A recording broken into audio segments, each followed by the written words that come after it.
আসসালামু আলাইকুম ওরহমতুল্লাহি ওবরকাতুহ। পৃথিবীর ইতিহাসে হজরত আদম আলাইহিসসালামের দুই পুত্রের কোরবানির মাধ্যমে মুসলিম উম্মাহের কোরবানির সূচনা হয়। পবিত্র কোরআনে এরশাদ হয়েছে, আর তুমি তাদের নিকট আদমের দুই পুত্রের সংবাদ যথাযথভাবে বর্ণনা করো, যখন তারা উভয়ে কোরবানি পেশ করল। অতঃপর তাদের একজন থেকে গ্রহণ করা হলো আর অপরজন থেকে গ্রহণ করা হলো না। সে বলল, অবশ্যই আমি তোমাকে হত্যা করব। অন্যজন বলল, আল্লাহ কেবল মুত্তাকিদের থেকে গ্রহণ করেন। সূরা মায়েদা আয়াত নম্বর ২৭। যদি তুমি আমার প্রতি তোমার হাত প্রসারিত করো আমাকে হত্যা করার জন্য, আমি তোমাকে হত্যা করার জন্য আমার হাত তোমার প্রতি প্রসারিত করব না। নিশ্চয় আমি সৃষ্টিকুলের রব আল্লাহকে ভয় করি। মুসলিম উম্মাহর জাতির পিতা হজরত ইব্রাহিম আলাইহিসসালামের পুত্র হজরত ইসমাইল আলাইহিসসালামকে কোরবানি করার মাধ্যমে দ্বিতীয় ইতিহাসের এক নতুন মাত্রা তৈরি হয়।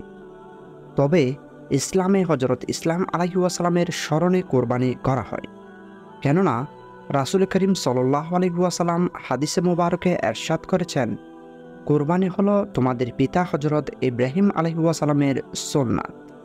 পবিত্র কোরআনুল কারিমে এরশাদ হয়েছে, অতঃপর যখন সে তার সাথে চলাফেরা করার বয়সে পৌঁছল, তখন সে বলল, হে প্রিয় বৎস, আমি স্বপ্নে দেখেছি যে আমি তোমাকে জব করছি, অতএব দেখো তোমার কি অভিমত। সে বলল, হে আমার পিতা, আপনাকে যা আদেশ করা হয়েছে আপনি তাই করুন। আমাকে ইনশাআল্লাহ আপনি অবশ্যই ধৈর্যশীলদের অন্তর্ভুক্ত পাবেন। অতঃপর তারা উভয়ে যখন আত্মসমর্পণ করল এবং সেই তাকে কাত করে শুইয়ে দিল। কুরবানির গুরুত্ব পবিত্র কোরআনে এরশাদ হয়েছে, নিশ্চয় আমি আপনাকে হাউজে কাউসার দান করেছি, অতএব আপনার পালনকর্তার উদ্দেশ্যে নামাজ ও কোরবানি আদায় করুন।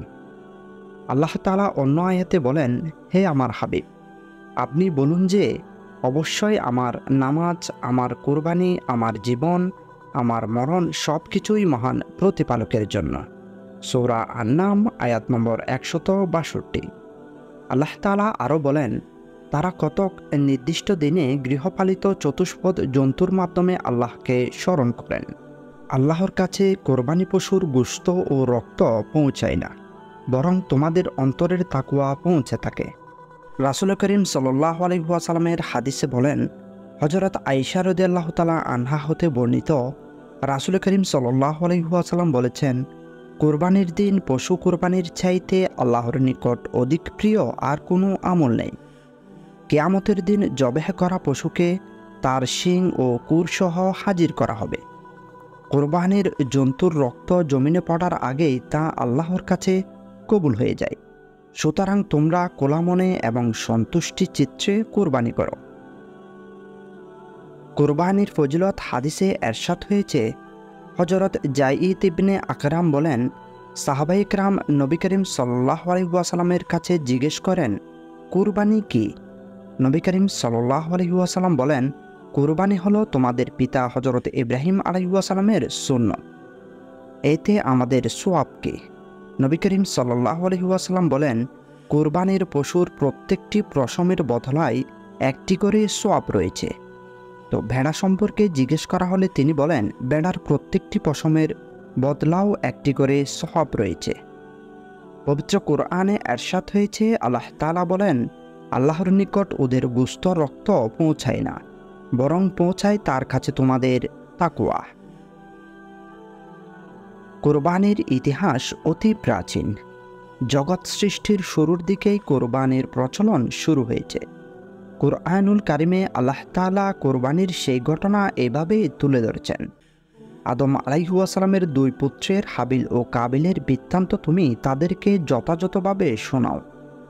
যখন তারা উভয়ই কোরবানি করেছিল, তখন একজনের কোরবানি কবুল হলো এবং অন্যজনের কোরবানি কবুল হলো না। তাদের একজন বলল, আমি তোমাকে অবশ্যই হত্যা করব। অপরজন বলল, আল্লাহ তো সংযমীদের কোরবানি কবুল করে থাকেন। সে বলল, যদি তুমি আমাকে হত্যা করতে আমার দিকে হস্ত প্রসারিত করো, তবুও আমি তোমাকে হত্যা করতে তোমার প্রতি হস্ত প্রসারিত করব না। কেননা আমি বিশ্বজগতের প্রতিপালক আল্লাহকে ভয় করি। তারপর থেকে প্রত্যেক যুগেই ধারাবাহিকভাবে কোরবানির এই বিধান সব শরীয়তেই বিদ্যমান ছিল। মানব সভ্যতার সুদীর্ঘ ইতিহাস থেকে জানা যায়, পৃথিবীতে যুগে যুগে সব জাতি ও সম্প্রদায়ের মানুষ কোনো না কোনোভাবে আল্লাহর সন্তুষ্টির উদ্দেশ্যে তার প্রিয় বস্তু উৎসর্গ করতেন। আর আল্লাহর সন্তুষ্টির উদ্দেশ্যে প্রিয় বস্তু উৎসর্গই আজকের কোরবানি। একথাই প্রমাণে মহান আল্লাহ বলেন, আমি প্রতিটি সম্প্রদায়ের জন্য কোরবানির নিয়ম করে দিয়েছি।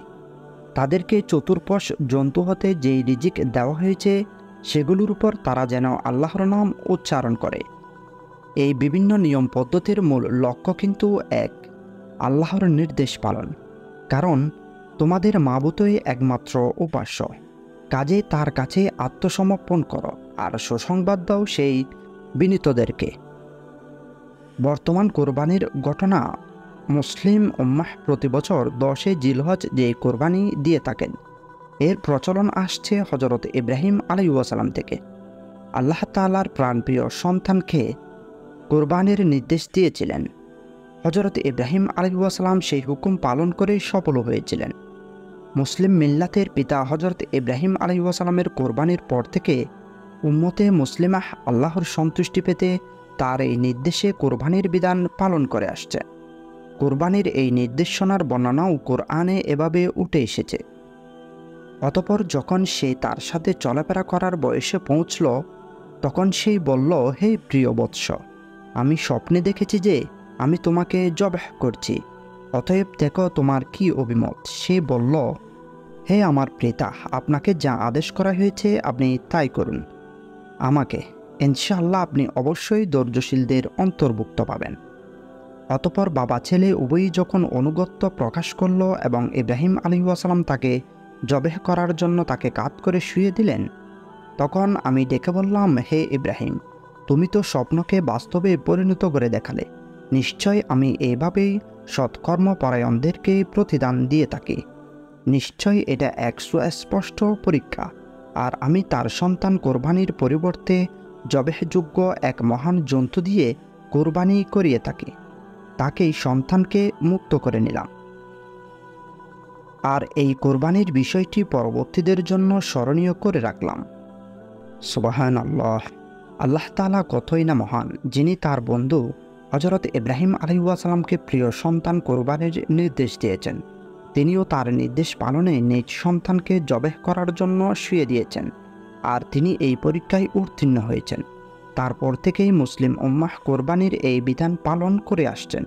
আল্লাহ তাআলা মুসলিম উম্মাহকে লোক দেখানোর জন্য কোরবানি নয়, বরং পশুকে জবাইয়ের মাধ্যমে আল্লাহর সন্তুষ্টি অর্জনে মনের পশু ও আমিত্বকে জবাই করার তৌফিক দান করুন, আমিন। কোরবানির মাধ্যমে নিজেকে তাকওয়াবান হিসেবে তৈরি করার তৌফিক দান করুক, আমিন।